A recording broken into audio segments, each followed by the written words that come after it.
Hello and welcome to the Eating Disorder Therapist podcast. I'm Harriet Frew, eating disorder therapist, here to support you in overcoming disordered eating and finding peace with food.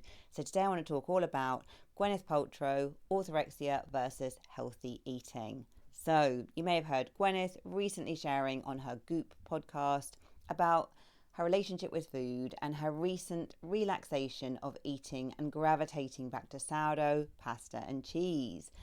Now, hooray to Gwyneth for talking about this, because I think in a world obsessed with pursuing wellness to an anxiety level inducing degree, it is so helpful to hear about someone shifting towards a more balanced and sustainable approach.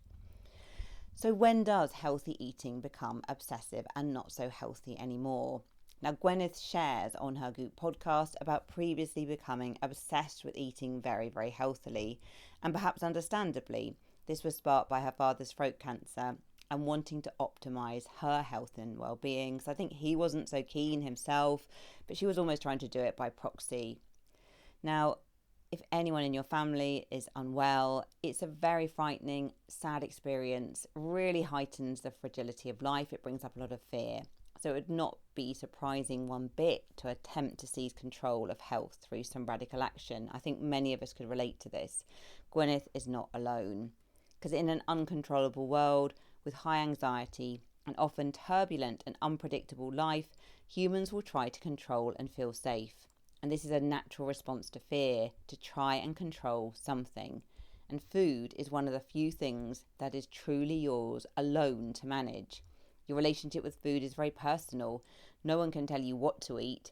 You can decide and have autonomy. And this can offer quite a secure platform when other things in life are wildly uncontrollable. And also, because of the culture that we live in, it also feels like the right and honourable thing to do. Because we're a society obsessed with health and wellness, sometimes to a pathological degree. And it is mainstream popular podcast consumption to hear about intermittent fasting, eliminating sugar, carnivore diets, gluten elimination, it goes on. Eating in a balanced and regular fashion is not the norm. You're led to feel that you need an extreme regime. And for most people, extreme regimes are often unsustainable and not so healthy, especially for mental well-being. Now, almost everyone I work with an eating disorder has often been led down the eating disorder road by following some kind of extreme dietary regime in the whole process. Now, of course, it's not just about the food. There are other things going on, but a restrictive diet is definitely something that can be a real risk factor for developing an eating disorder. Now, obviously, when people are trying to follow these extreme regimes, it's in the name of health. But for a lot of people, anxiety to maintain the regime is really, really high. It's highly stressful and actually results in elevated levels of cortisol in the body. So you're not actually that healthy. You're kind of feeling stressed all the time. And when the panic of eating the wrong food has escalated into a full-blown internal drama and emotional dysregulation, that's not so great. The balance has been lost. Now, of course, it makes sense to eat healthily when motivated by self-care and to optimise physical and mental well-being.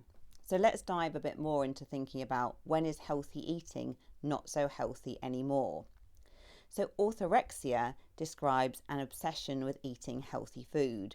So the Greek ortho means correct, anorexia means appetite. Now, if you struggle with orthorexia, you are obsessed with the quality of your food to an excessive degree. Now, this is different from obsessing about the quantity of food. So if you obsess about the quantity of food, it could be more about calorie counting or portion control.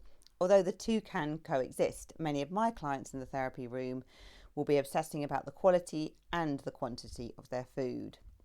Orthorexia often begins in very well-meaning ways with healthy or clean eating practices, but this can then progress towards the elimination of entire food groups such as dairy or grains. It can mean avoidance of anything non-organic or with artificial additives.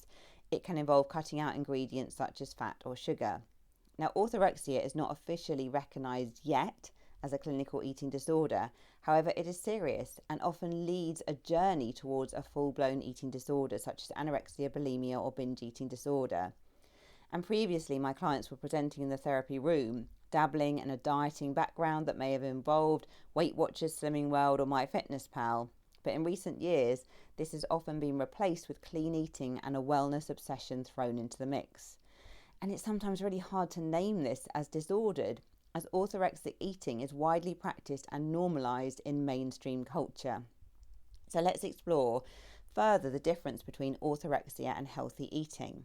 So orthorexia lives in fear, guilt, and preoccupation. There is strong anxiety about food choices and purity, and eating an unhealthy food can induce waves of self-loathing and disgust. Whereas healthy eating is grounded in self-care and optimal well-being.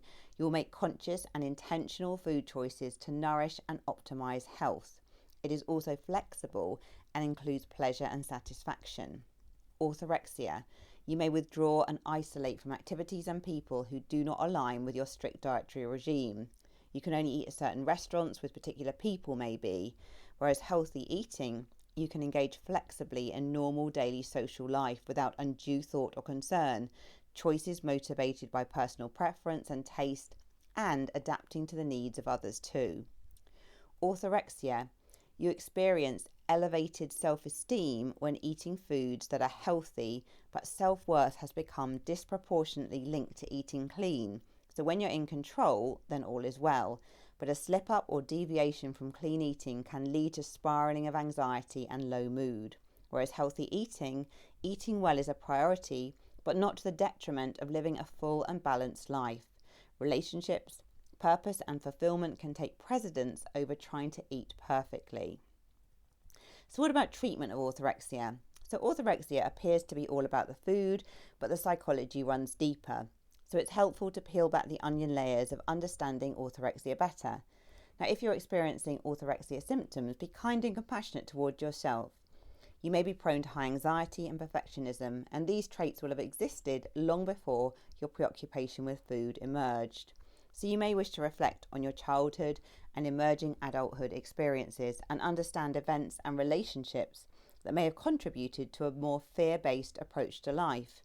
And you might reflect on your need to be perfect and the origins of this too.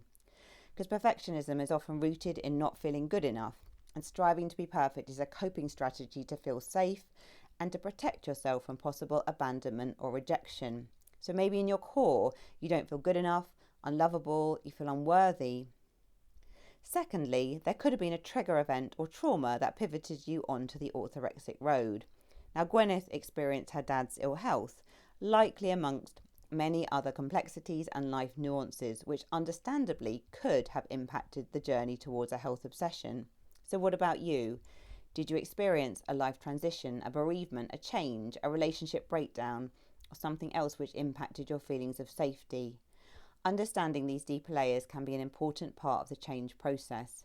You can begin to offer yourself compassion and self-kindness along with understanding. And you can start to consider other ways to find safety in your life. Is there anything that needs to change in your relationships or environment? Thirdly, it is also helpful to understand what is keeping the orthorexia going. You may experience perpetual thoughts and beliefs about food, keeping you in a cycle of food avoidance. You may be immersed down social media rabbit holes that fuel your food fear daily. You may need support in challenging beliefs and to begin to create new and rational ones. And you may need to consider what healthy eating might look like and to honestly call out the not so healthy orthorexia patterns. And you might need to learn to introduce a wider variety of foods in a gradual and experimental way. Now, this work can feel hard, and you may wish to seek out therapy for support. It is possible, though, to recover from orthorexia and to find peaceful and contentment in your relationship with food. So don't give up and be patient and kind with yourself in the process. Okay, so I hope you've enjoyed this episode. If you have any feedback or comments about your own relationship with healthy eating, I would love to hear, because I think sometimes many of my clients coming to therapy don't even realise that they have become a bit obsessed. It has just felt so normalised in the way that the culture kind of deals with food these days. If you're not following me already on Instagram, do seek me out at the Eating Disorder Therapist _. And for further support with your relationship with food, do go to the eatingdisordertherapist.co.uk. If you enjoy this podcast, I'll be so grateful if you'd follow, rate and review. as it helps it reach so many more listeners. Thank you so much for listening, and I look forward to sharing another podcast episode with you very soon.